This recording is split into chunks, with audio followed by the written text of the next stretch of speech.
जय जगन्नाथ दर्शक बंधु आजिर पुराण कथा कार्यक्रम आमे आलोचना करिबा प्रकृत रे मंथरा किए मंथरा सधवा ना विधवा। रामायण रे आमे मंथरांक कथा को सुनिचे। मंथरांक गुप्त मंत्रणा जगु भगवान रामचंद्र 14 वर्ष वनवास जाइतिले एक कथा मध्य आमे सुनिचे। ताहे प्रकृत रे आज आमे आलोचना करिबा सेही मंथरा किए से प्रकृत रे सधवा ना विधवा। दर्शक बंधु सत्य जुग आड़ को आम टे चली जा। सत्य जुगरे जय एवं विजय नाम को आपण मैंने शुणी। दिने जड़े वैकुंठपुर कन्या देवकन्या जाई पहुँचले जय एवं विजय पाखरे। विजय सौंदर्य आकृष्ट होई सही देवकन्या कौन कले ना विजय को विवाह करने कहले, किंतु जेतेबेले विजय मना कले सेही दिन ठारू सेही वैकुंठपुर कन्या सेही देवकन्या तपस्यारत हेले। इतिमध्य सत्यजुग अंत हो जाइए, सत्यजुग सरी जाइए एवं कालक्रमे सेही जय एवं विजय हिरण्य एवं हिरण्याक्ष नाम परिणत होइचंती एवं परे परे रावण एवं कुंभकर्ण नाम से माने नामित होइचंती। इतिमध्य सेही देवकन्या से भली भावरे पर्वतर शिखर रे बसी तपस्या करुचंती। दिने रावण कौन कले जाई पहुँचले सेही पर्वत शिखर रे जेउ जगारे दीर्घ दिन ठारू दीर्घ वर्ष ठारू सेही वैकुंठपुर कन्या तपस्या करुथिले। सेही वैकुंठपुर कन्या को देखी रावण कौन कले तांकर सौंदर्य रे आकृष्ट होई तांको कौन कले सेही जोगरु उठेबा पई बारंबार चेष्टा कले। जेतेबेले रावण मुखर कथाटी शुणिले रावण कहते तुम्हें उठ मु तुमको ग्रहण करी तुमको विवाह करने चाहूँगी। से समय से वैकुंठपुर कन्या कहले से दिन कथा मन पकाओ सत्य जुगर कथा जेतेबेले मु तुमको विवाह करने कही तुम्हें मते मना कर समय रावण सेही कन्या उपरे क्रोधान्वित होई कौन करथिले पादरे तांको आड़े देथिले गोटे लात मारिथिले।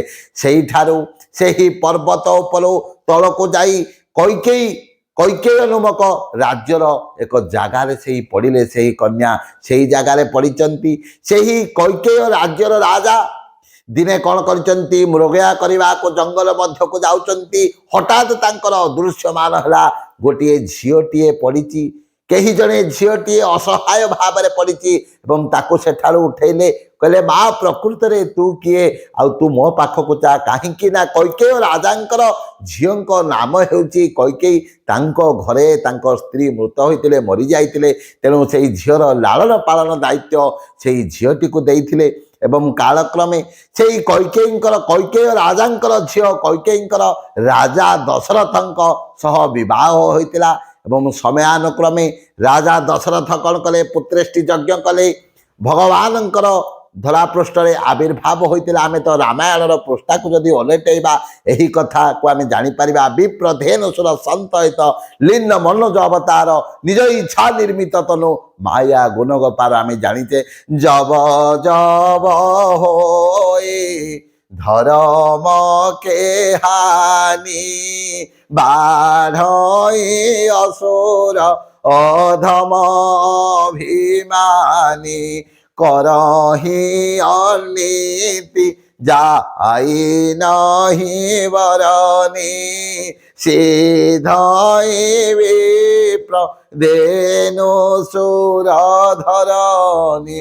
धरापृष्ठ राजा दशरथंक अजीर भगवान रामंकर लक्ष्मणंकर भरतंकर शत्रुघ्नंकर एभली चारि भाईंकर आविर्भाव होइतिला। कालक्रमे सेही जेतेबेले राजा दशरथ को कैकेयी विवाह करथिले मंथरा मध्य तांको सहित जाइथिले लालन पालन करिबा पई राजा दशरथंक राज्य रे रहुतिले।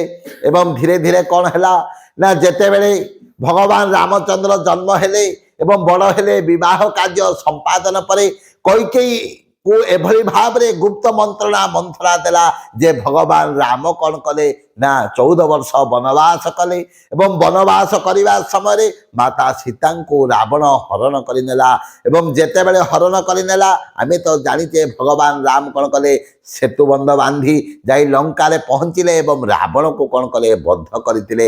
ଯେତେବେଳେ ରାବଣକୁ ବଦ୍ଧ କରିବାର ଖବର କିଏ ପାଇଥିଲେ ନା ମନ୍ଥରା ପାଇଥିଲେ। ସେଇଦିନ କ'ଣ କରିଥିଲେ ସେ ନିଜକୁ ବିଧବା ରୂପରେ ସଜେଇଥିଲେ ଏବଂ ରାବଣର ମୃତ୍ୟୁ ଖବର ଯେତେବେଳେ ମନ୍ଥରା ପାଇଥିଲେ ନିଜକୁ ବିଧବା ବେଶ ସଜେଇଥିଲେ। ତେଣୁ ଦର୍ଶକ ବନ୍ଧୁ ଆପଣମାନେ ଜାଣିପାରିଲେ ଏହି ଭିଡ଼ିଓ ମାଧ୍ୟମରେ ମନ୍ଥରା କିଏ ଏବଂ ମନ୍ଥରା ପ୍ରକୃତରେ କେତେବେଳେ ବିଧବା ହେଲେ। ଦର୍ଶକ ବନ୍ଧୁ ଯଦି ଆପଣମାନଙ୍କୁ ଆମ ଭିଡ଼ିଓ ଭଲ ଲାଗୁଛି ତାହେଲେ ଆମ ଚ୍ୟାନେଲକୁ ସବସ୍କ୍ରାଇବ୍ କରନ୍ତୁ, ভিডিও को लाइक करंतु, कमेंट बॉक्स रे जय श्री राम लिखंतु।